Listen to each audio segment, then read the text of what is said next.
नमस्कार दोस्तों। मेरे ख्याल से बहुत बढ़िया होंगे। आज का जो सेशन है वो सेशन है 7, है ना। ये सेशन हम कंप्लीट कर चुके हैं। आई होप आपने सारे सेशन देखे होंगे। नहीं देखे हो तो कृपया कर देख लें, क्योंकि बहुत सारे क्वेश्चन जो आपके एग्जाम में आ सकते हैं मैंने कंप्लीट करवाए हैं ना। बड़ी मेहनत लगती है बनाने में। बाकी आप सभी की मर्जी, ये सेशन भी आपका ही है। तो आइए आज के पहले क्वेश्चन से स्टार्टिंग करते हैं। वो सभी से निवेदन है कृपया आंसर दें।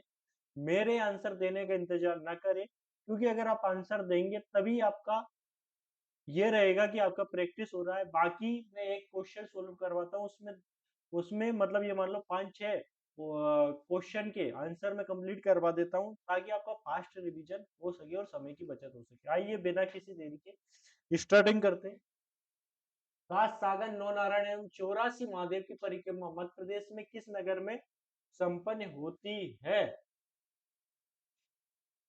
सात सागर, नौ नारायण, 84 महादेव की परिक्रमा मध्य प्रदेश में किस नगर में संपन्न होती है? अमरकंटक, चित्रकूट, ओमकारेश्वर, उज्जैन। अगर आप गए होंगे अमरकंटक, आप सभी को पता है कहाँ पर है। अनूपपुर में। अनूपपुर में है। चित्रकूट आप सभी को पता है ये आपका सतना में मिलेगा। ओमकारेश्वर आप सभी को पता है खंडवा में मिलेगा, है ना। इसके अलावा दक्षिण मुखी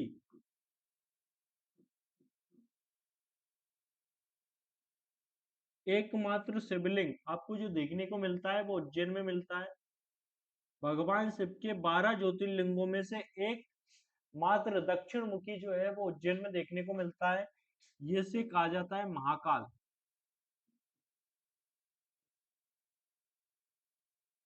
महाकाल, ये ध्यान रख लेना। इसके अलावा और अगर बात करूं तो ये शहर आपको, उज्जैन जो है वो आपको क्षिप्रा नदी के तट पर देखने को मिलेगा। बाकी आप सभी अगर उज्जैन गए होंगे, आपने छोटे छोटे बहुत सारे मंदिर देखे होंगे, तो आपको उद्धार वहीं पे ही हो जाता है, क्योंकि वहां पर आप जो सात सागर, नौ नारायण और 84 महादेव की परिक्रमा पूरी करते हैं। अगर पूरे उज्जैन की आप अगर परिक्रमा पूरी करते हैं तो, है ना। ये क्वेश्चन बहुत बार एग्जामों में पूछा जा चुका है, तो कृपया कर इसका ध्यान रखें। अगला क्वेश्चन है, मध्य प्रदेश में सांची के स्तूप में देखी जाने वाली सजावट शैली को क्या कहा जाता है? अमरावती, गंधार, मथुरा और भरूच। आप सभी को पता है ये दोनों शैली मध्य प्रदेश संबंधित नहीं, क्योंकि मथुरा शैली में भगवान बुद्ध, भगवान गौतम बुद्ध की फर्स्ट प्रतिमा बनाई थी, है ना।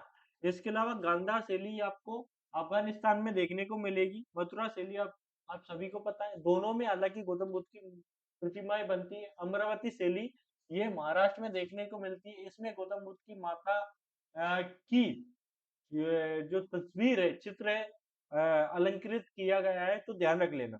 इसके अलावा भरूच जो आपको देखने को मिलेगी, ये शैली आपको सांची में देखने को मिलेगी। कौन सी सजावट शैली मिलती है? भरूच मिलती है, तो ध्यान रख लेना। अगला क्वेश्चन आप सभी के सामने ये रहा। मध्य प्रदेश में निम्नलिखित में से किस जिले में भीमबेटका शिलाश्रय स्थित है ना? रतलाम में, छतरपुर में, रायसेन में, गुना में। तो कहां पर स्थित है भीमबेटका शिलाश्रय, है ना? तो किस जिले में स्थित है ये ध्यान रखना। भीमबेटका शिलाश्रय कहां पर स्थित है, तो ध्यान रख लेना, है ना। मैं आपको बता दूं इसकी खोज, भीमबेटका की खोज ये की थी 1957 में, है ना। 1957 में किसने की थी? विष्णु श्रीधर बाकरकर ने। ये ध्यान रख लेना।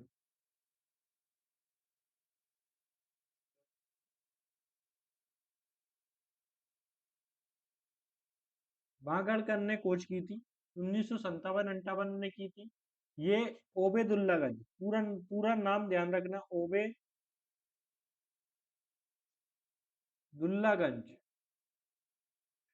ये रायसेन में स्थित है। ओबेदुल्लागंज ये रायसेन में स्थित है, तो ध्यान रख लेना। भीमबेटका कहाँ पर स्थित है ये ध्यान रखना, है ना। दूसरी चीज ये भी ध्यान रखना, ये पुरापाषाण कालीन, पुरापाषाण कालीन स्थल है। इसके अलावा ये सबसे बड़ा, दुनिया का सबसे बड़ा गुफा समूह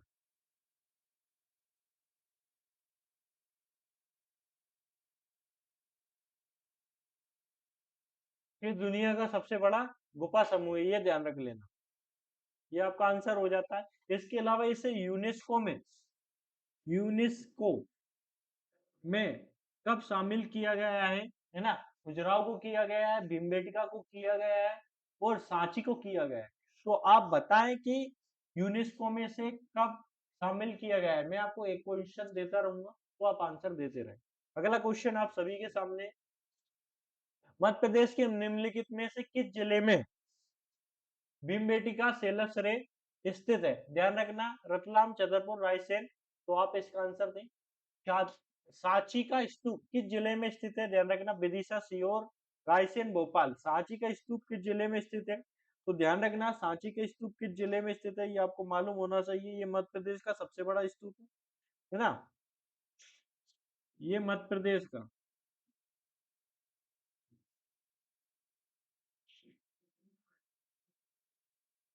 सबसे बड़ा स्तूप है। इसे 1989 में सांची के स्तूप में शामिल किया गया था, ये ध्यान रखना, है ना? इसके अलावा अगर बात की जाए, ये मध्य प्रदेश का सबसे बड़ा ये है।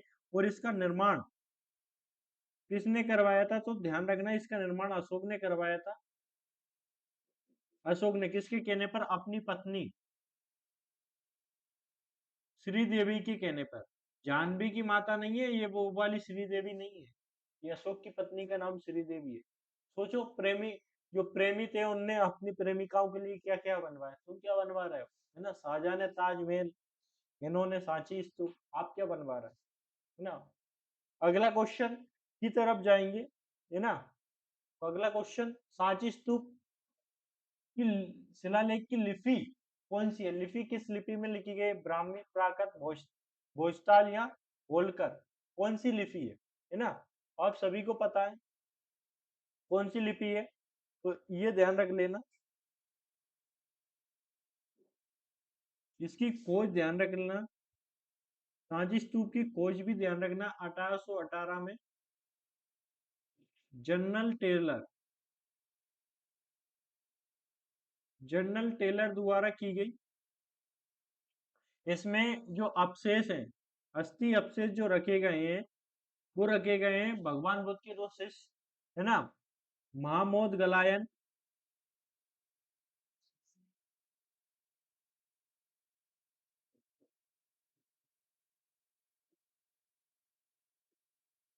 और सरिपुत्र सूरी नामक दो व्यक्तियों, जो दो शिष्य थे भगवान गौतम बुद्ध के, उनके यहाँ अस्थि अवशेष रखे गए, सरिपुत्र सूरी। ध्यान रखना, इन दोनों के अस्थि अवशेष यहाँ पर देखने को मिलते हैं। ये भगवान गौतम बुद्ध के दो बहुत ज्यादा प्रिय शिष्य थे, है ना? इनके यहाँ पर नाखून, दांत और बाल वगैरह यहाँ पर आपको देखने में मिलते हैं अस्थि अवशेष के रूप में। तो ये जो भाषा थी वो ब्राह्मी थी, है ना? अधिकतर जो अशोक के भी अभिलेख, शिलालेख जो भारत में मिले, उनकी भाषा ब्राह्मी मिली है। खरोष्टी आरमाई की अफगानिस्तान में जाकर मिलती है। तो अगला क्वेश्चन आप सभी के सामने, प्रसिद्ध पर्यटन स्थल सांची का प्राचीन नाम क्या है? काकड़ाम, बेत्रवती, बेसनगर, दसपुर। दसपुर आप सभी को पता है, ये मंदसौर का नाम है, मंदसौर, ये मंदसौर का नाम है। बेसनगरी, बेत्रवती, ये आपको देखने को मिलेगा। बेत्रवती ये बेदवा का नाम है, किसका नाम है ना? इसके अलावा काकड़ाम, बेलसा, बेत्रवती, बेलसा नगर, बेत्रवती, बेत्रवती बेदवा नदी का नाम मिलता है, और बेलसा नगर ये आपको देखने को मिलता है। ये दोनों आपको विदिशा विदिशा में देखने को मिलेंगे, है ना?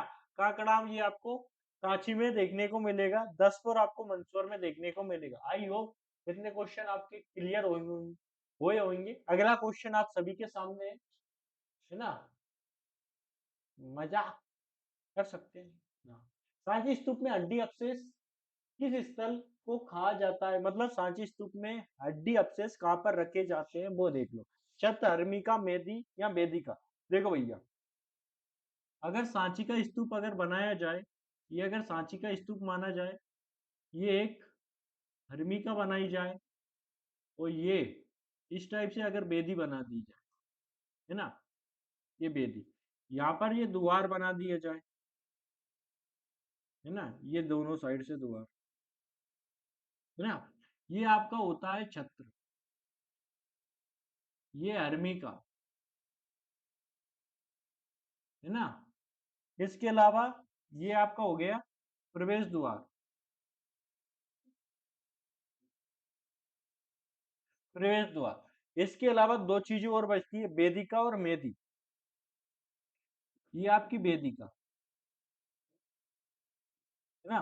और जो बीच में जो जगह है, इसके बीच में और जगह, इसके बीच में जो जगह है और इसके बीच में जो ऊपर स्थित होती है, इसे बोला जाता है मेदी। मेदी जो होता है बेसिकली प्रदक्षिणा पथ। प्रदक्षिणा पथ,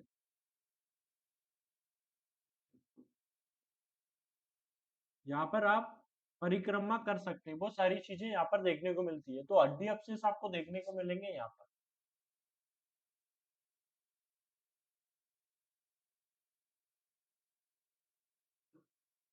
हड्डी अपशिष्ट, है ना। तो इसे बोला जाता है हर्मिका। तो ध्यान रख लेना। अगला क्वेश्चन आप सभी के सामने, मांडू का पुराना नाम क्या है? मांडू का पुराना नाम क्या है? अनलपुर, दिलीप नगर, खानदेश और सादियाबाद। ये इस टाइप के जो क्वेश्चन है वो लगातार आपसे पूछे जा रहे हैं। तो आप इन इस टाइप के जो क्वेश्चन है उनका ध्यान रखें, है ना।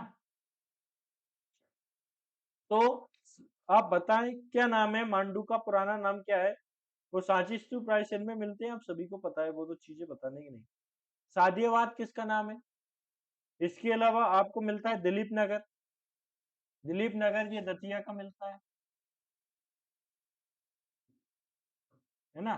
खानदेश ये बुरहानपुर का, बुरहानपुर का। और अनलपुर, अनलपुर आपको देखने को मिलता है, ये मिलता है आपको शिवपुरी का।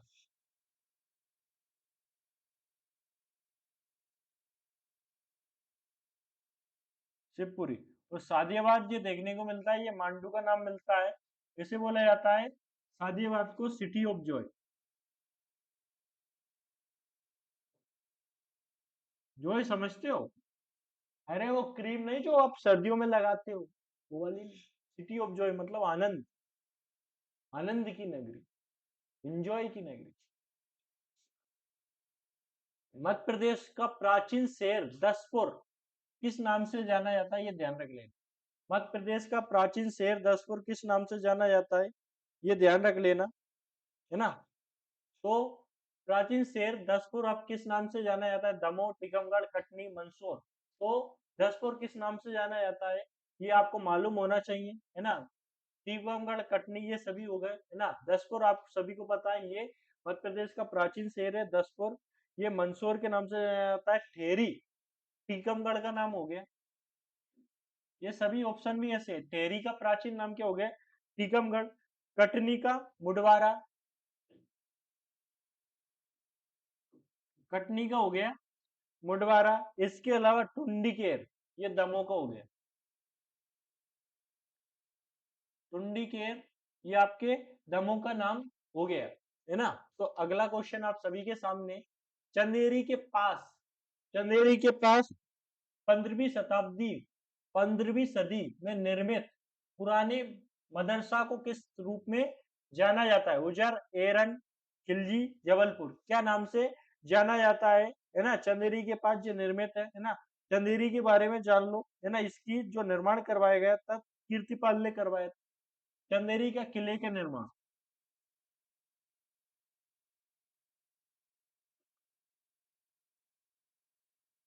कीर्तिपाल ने करवाया था, है ना। ये नदी के तट पर स्थित है, वो है आपकी बेदवा। आप सभी को मालूम है, ये वही चंदेरी है जिस पर कभी अकबर ने आक्रमण किया था और यहाँ के शासक मेदिनी राय को हराया था और कट्टी घाटी का निर्माण किया था। आप कभी जाए तो कट्टी घाटी जरूर देखें, है ना। रातों रात बनाई गई थी, नहीं तो जीत ही नहीं पाता, है ना। तो क्या बनवाया गया था? उजर। जो मदरसा है वहां पर जो स्थित है, उससे किस नाम से जाना जाता है? तो देख लो, उजर। अगला क्वेश्चन आप सभी के सामने, मध्य प्रदेश के किस स्थान में 32 बावड़ी, 32 बावड़ी स्थित है? मध्य प्रदेश के किस स्थान पर 32 बावड़ी स्थित है? अनूपपुर, छतरपुर, अशोकनगर, चंदेरी। 32 बावड़ी कहां पर स्थित है? तो आप ध्यान दें, जहां पर जगेश्वरी देवी का मेला, हवा महल, बेजू बाबरा की समाधि, हवा महल, नौखंड महल, नौखंडा महल या नौखंड महल यहाँ पर मिलते हैं। बेजू बावरा, बेजू बावरा की समाधि यहाँ पर मिलती है ना। ये सभी चीजें जहाँ पर देखने को मिलती है उस स्थान पर, है ना। हवा महल, उजर महल, नौखंडा महल, और जगेश्वरी देवी का मेला।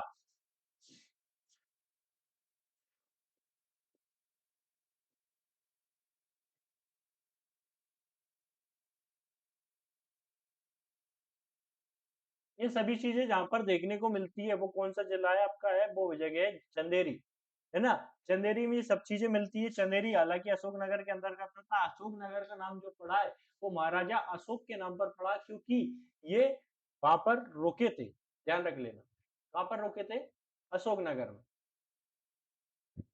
अगला, अरे जब ये आ रहे थे ना, मतलब मौर्य साम्राज्य के शासक थे अशोक, चंद्रगुप्त मौर्य ने कहा कि जाओ तुम, है ना, अवंतिका के राज्यपाल नियुक्त हो जाओ। तो ये अशोक नगर रुकते हैं, तो इसका नाम फिर अशोक नगर पड़ जाता है।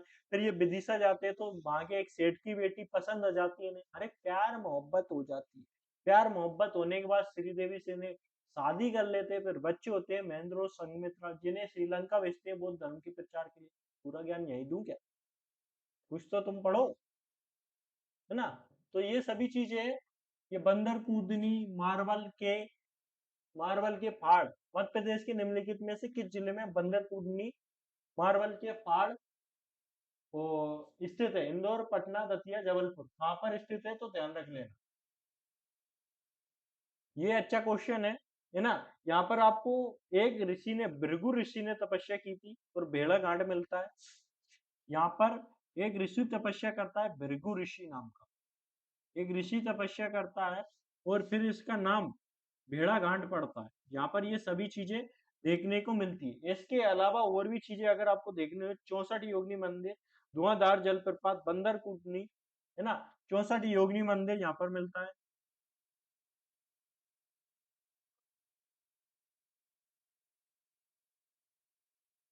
धुआंधार जलप्रपात, ये यहीं पर देखने को, मतलब धुआंधार मतलब ऐसा नहीं कि धुआं निकलता हो, आग जल रही हो पानी में, पता चल रही है आग, ऐसा नहीं। जब पानी गिरता है ना, आपने कभी अगर देखा हो, है ना, बहुत ऊंचाई से अगर पानी गिर रहा हो और नीचे जा रहा हो, तो वहां पर एक धुआं टाइप का आवरण छा जाता है चारों तरफ, है ना। एक धुआं धुंध सा, जैसे अभी आप अभी इस टाइम पे बाहर निकल के देखोगे, एक धुंध छा गया चारों तरफ।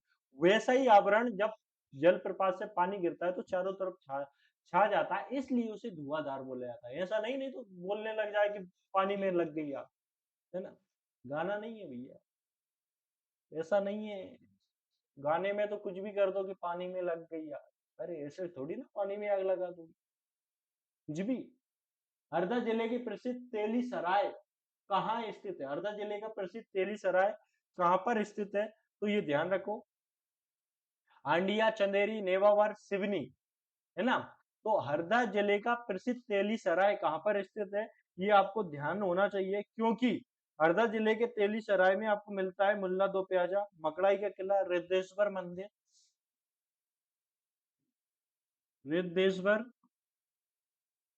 मंदिर, मकड़ाई किला। इसके अलावा यहाँ पर देखने को मिलता है मुल्ला दो प्याजा, मुल्ला दो प्याजा।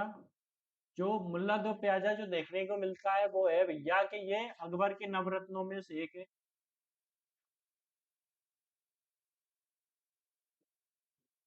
आप सभी को पता है, मैं पहले भी बता चुका हूँ। तो ये सभी चीजें जो मिलती है हंडिया में, ये चंदेरी में पाया जाता है ना। आगे, मध्य प्रदेश में कान्हा बाबा का मेला, कितनी बार क्वेश्चन पूछा जा चुका है, तो कृपया कर आंसर दे कि मध्य प्रदेश में कान्हा बाबा का मेला कहाँ पर लगता है ना।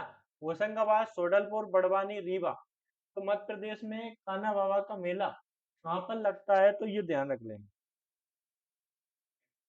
कान्हा बाबा का मेला बहुत प्रसिद्ध मेला है। ये आपको देखने को जो मिलेगा कान्हा बाबा का मेला, तो ये मिलेगा आपको सोडलपुर, और ये जगह है हरदा में।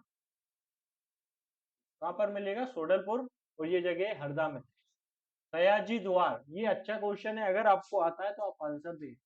सयाजी द्वार कहाँ स्थित है? इंदौर, भोजपुर, देवास, रीवा। कहाँ पर स्थित है, कृपया कर आंसर दे। देवास, देवों का देव, देवास भोजपुर आप सभी को पता है, ये रायसेन में मिलता है। मध्य भारत का ये सोमनाथ मंदिर कहीं मिलता है तो वो भोजपुर में मिलता है, ये ध्यान रखना। और सयाजी जो द्वार है आप सभी को पता है, कहाँ पर मिलता है, जहां पर चामुंडा देवी का मंदिर मिलता है, खिवनी, खिवनी अभ्यारण्य और चामुंडा देवी माता का मंदिर। अगर आप देवास से इंदौर से कहीं जा रहे हैं तो एक टेकरी पे जो मंदिर मिलता है वो चामुंडा देवी का मंदिर मिलता है, तो ये जगह मिलती है आपको देवों का निवास, देवास, है ना। अगला क्वेश्चन, खम्बेनुमा पत्थरों वाली कावड़िया हिल्स किस जिले में स्थित है, ये आपका क्वेश्चन है। भोपाल, धार, निवाड़ी और देवास कहाँ पर स्थित है, ध्यान से क्वेश्चन पढ़ो कि खम्बेनुमा पत्थरों वाली कावड़िया हिल्स कहाँ पर स्थित है। अच्छा क्वेश्चन है।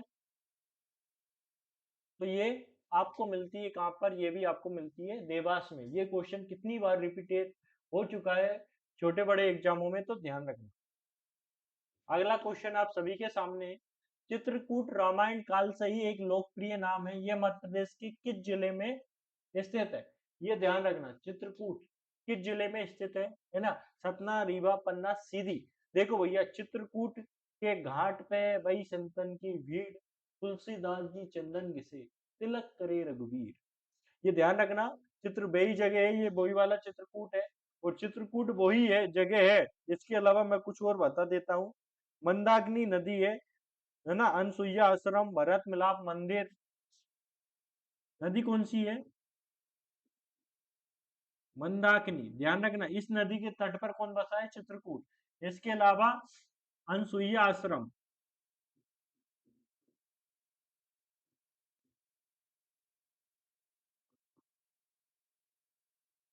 भरत मिलाप मंदिर,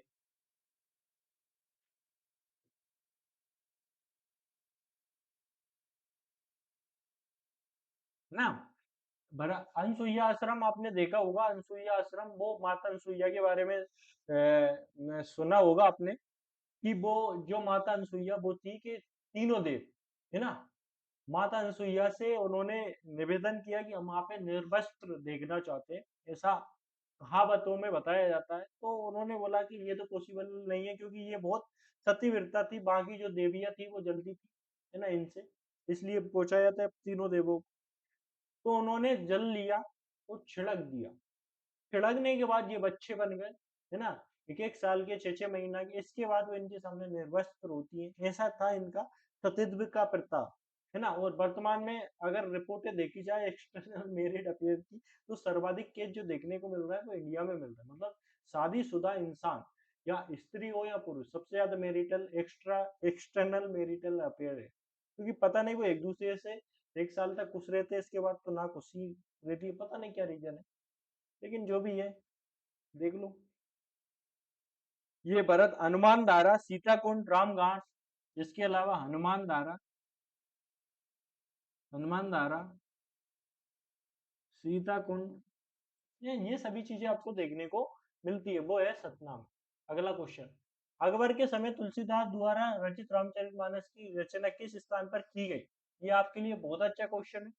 तो आप कृपया कर इसका आंसर दें और आंसर देने की कोशिश करें। अमरकंटक, ओरछा, उज्जैन, चित्रकूट। ये बहुत अच्छा क्वेश्चन है और ये आपको मालूम होना चाहिए, क्योंकि अगर आपको ये मालूम नहीं है तो फिर थोड़ी सी दिक्कत है, आप कृपया कर समझें।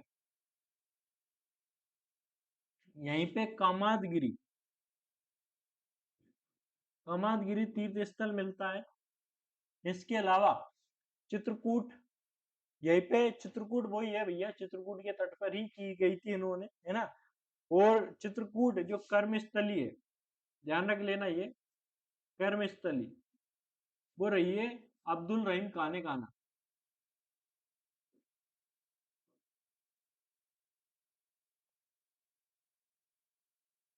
अरे शॉर्टकट में इन्हें रहीम बोला जाता है भैया। जो रहीम के दुए आप पढ़ते हो जो किसने भक्ति पर आधारित है, वो वाले रहीम, अब्दुल रहीम काने खाना के बारे में यहाँ कर्मस्थली देखने को मिलती है। तो इसका आंसर होगा चित्रकूट। बाकी तो आप सभी को पता है ओरछा टीकमगढ़ में स्थित है। अगला क्वेश्चन आप सभी के सामने, जैन धर्म से संबंधित मुक्तागिरी तीर्थ स्थल कहाँ पर स्थित है? सभी गिरी गिरी लगभग कंप्लीट ही करा दूंगा मैं, ताकि आपकी टेंशन ही खत्म हो जाए। मुक्तागिरी कहाँ पर स्थित है? तो मुक्तागिरी आपको देख लो, पुष्पगिरी आप देख लो, पुष्पगिरी है ना, एक जगह पड़ती है, ये देवास में पड़ती है, ध्यान रखना, सोनकच्छ है ना, और जहां पर मिलती है पुष्पगिरी। दतिया में कुछ मिलता है क्या? बिल्कुल दतिया में गिराएंगे हम, दतिया में मिलता है सोनागिरी। जहां भी गिरी शब्द आ रहा है वहां समझ लो कि जैन तीर्थ स्थल है, ये ध्यान रख लेना। मुक्तागिरी ये बैतूल में मिलता है, चित्रकूट आप सभी को पता है सतना में स्थित है। अगला क्वेश्चन आप सभी के सामने, द्रोणगिरी कहाँ पर स्थित है? द्रोणगिरी बड़वानी, इंदौर, खरगोन, छतरपुर, कहाँ पर स्थित है द्रोणगिरी? तो ध्यान रखना, प्रसिद्ध गोमत गिरी, ध्यान रख लेना, गोमत, गोमत गिरी ये देखने को मिलती है, ये इंदौर में मिलती है। इसके अलावा पावागिरी खरगोन में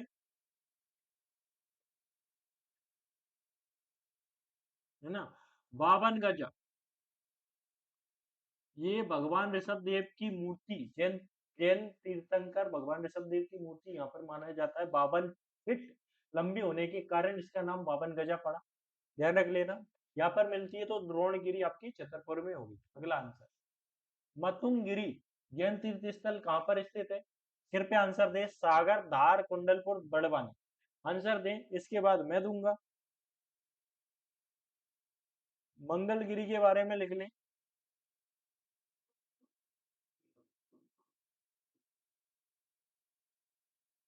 मंगलगिरी यहाँ पर पाया जाता है। इसके अलावा मतुंगगिरी है ना, और आपका कुंडलपुर ये मिलता है दमोह में। अब बचा आपका मतुंगगिरी, तो मतुंगगिरी बताओ भैया कहाँ पर मिलता है? तो ये मिलती है धार में। अगला क्वेश्चन आप सभी के सामने स्क्रीन पर प्रस्तुत हो चुका है, कृपया कर आंसर दें, और आंसर देंगे तो अच्छी बात है। मध्य प्रदेश में रानी दुर्गावती संग्रहालय, धुआंधार फॉल, मदल महल किस जिले में पर्यटन स्थल है? अमरकंटक, जबलपुर, ओमकारेश्वर, महेश्वर, है ना, सभी के नाम लिख लो। महेश्वर आपको मिलता है, अरे क्या लिख रहा हूँ, महेश्वर आपको मिलता है खरगोन में, ओमकारेश्वर आपको देखने को मिलता है खंडवा में, अमरकंटक आपको देखने को मिलता है अनूपपुर में, ध्यान रखना। ये सभी चीजें अलग अलग जगह देखने को मिलती है। हनुमान ताल, ध्यान रखना, जबलपुर में एक जगह है हनुमान धारा और हनुमान ताल लगा है। हनुमान ताल कहाँ पर मिलती है? जबलपुर में। हनुमान धारा चित्रकूट में आपको देखने को मिलती है। बंदर कूदनी, 64 योगिनी, ये बंदर कूदनी 64 योगिनी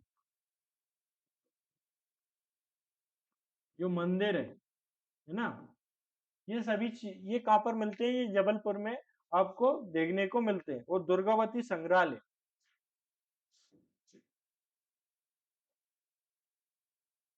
दुर्गावती संग्रहालय यहाँ पर देखने को मिलता है। और एक और जो चीज मिलती है यहाँ पर, वो ध्यान रखना, वो मिलता है कचना शिव मंदिर, 64 योगिनी मंदिर के पास ही मिलता है कचना शिव मंदिर।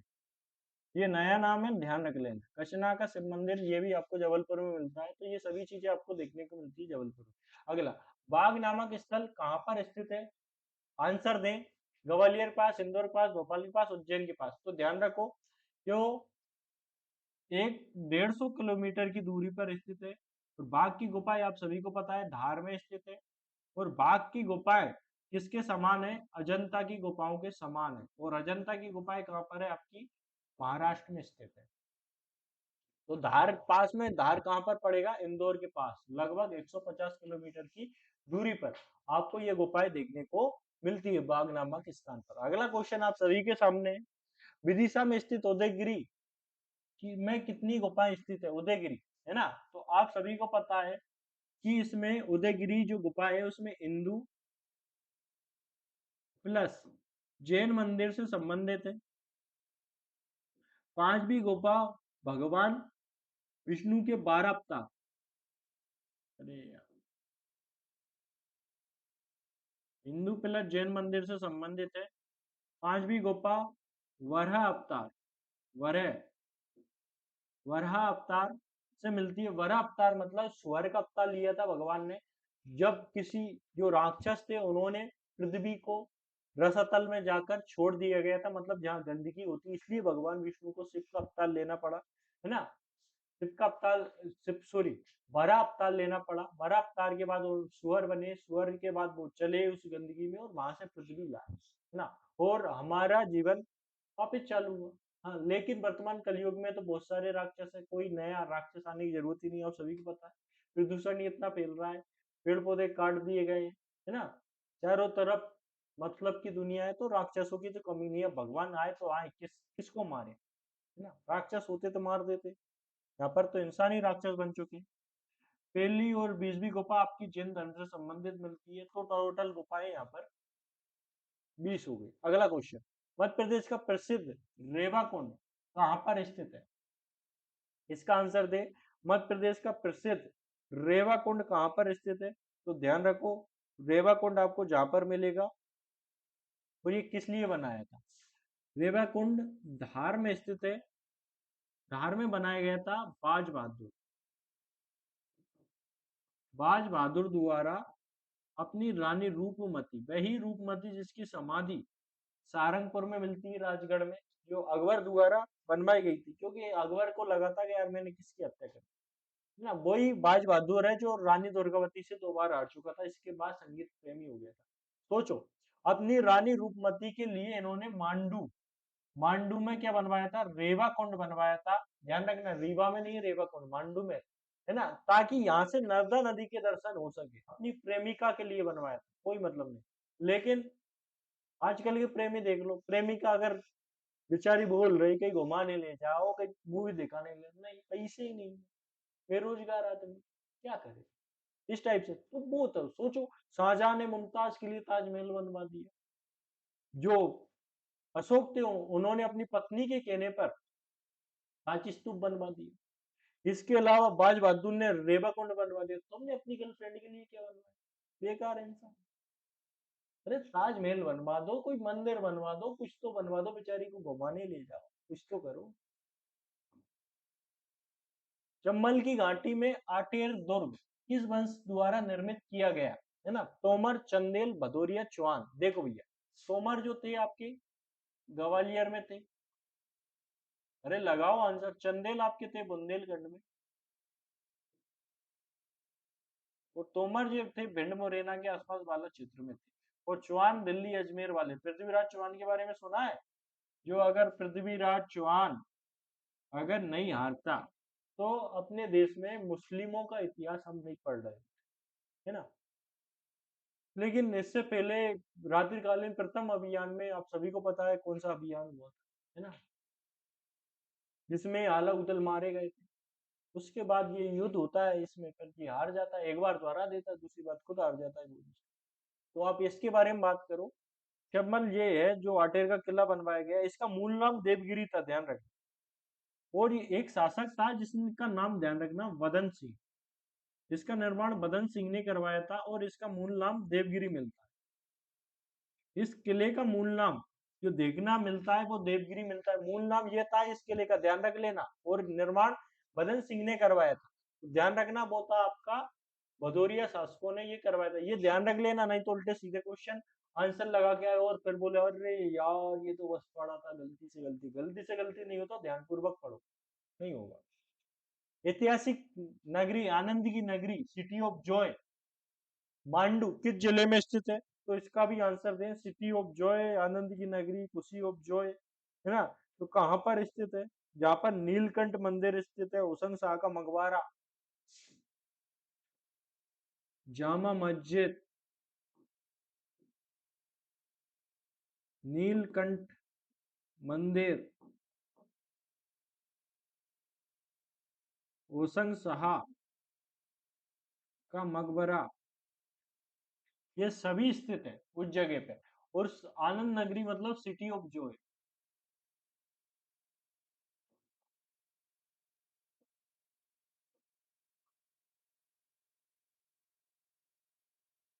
अरे भैया वो वाली क्रीम नहीं जो आप लगा लेते हो ठंडों में कि पटे नहीं आते, है ना, वो नहीं। जॉय मतलब आनंद असली। श्री कृष्ण से अर्जुन पूछते हैं, हे माधव बताओ, असली सुख किस चीज में है? असली खुशी कहाँ है? संतुष्टि में। अरे आंसर ही दे दिया माधव ने, संतुष्टि में। संतुष्ट नहीं हो तो तुम कुछ नहीं हो, अगर संतुष्ट हो तो तुम सब कुछ हो। ध्यान रखना। ये हो गया, आनंद की नगरी के बारे में हो गया, ये सब चीजें हो गई। तो अगला क्वेश्चन आप सभी के लिए है, कृपया कर आंसर दें। अगर आपने अच्छे से पढ़ा है तो कृपया कर आंसर दें। अकबर के समय तुलसीदास ने रामचरितमानस की रचना किस स्थान पर की थी? ये आपके लिए क्वेश्चन है ना। और इसके लिए मैं आपको लिखता हूँ best of luck, best of luck. अच्छे से पढ़ें, इंजॉय से रहें, सेशन को ज्यादा से ज्यादा लोगों को शेयर करें, है ना, कमेंट करें, जो भी कमी रह रही हम सुधारेंगे। ऐसा कुछ नहीं है, आपकी सेवा के लिए ही हम ये सब कुछ कर रहे हैं, ताकि आप लोगों को अच्छी चीजें मिल सके, कंटेंट मिल सके। पूरी मेहनत से लाता हूँ, वो तो हंसी मजाक में इसलिए पढ़ाता हूँ ताकि आपको बोरियत महसूस ना हो, है ना। तो मैं आपकी टाइम की वैल्यू समझता हूँ, क्योंकि मैं भी एक स्टूडेंट ही हूँ, है ना। टीचर हूँ वो बात अलग है, लेकिन स्टूडेंट भी हूँ। तो मिलते हैं एक नई वीडियो के साथ, है ना। तो जब तक के लिए जय हिंद, जय भारत।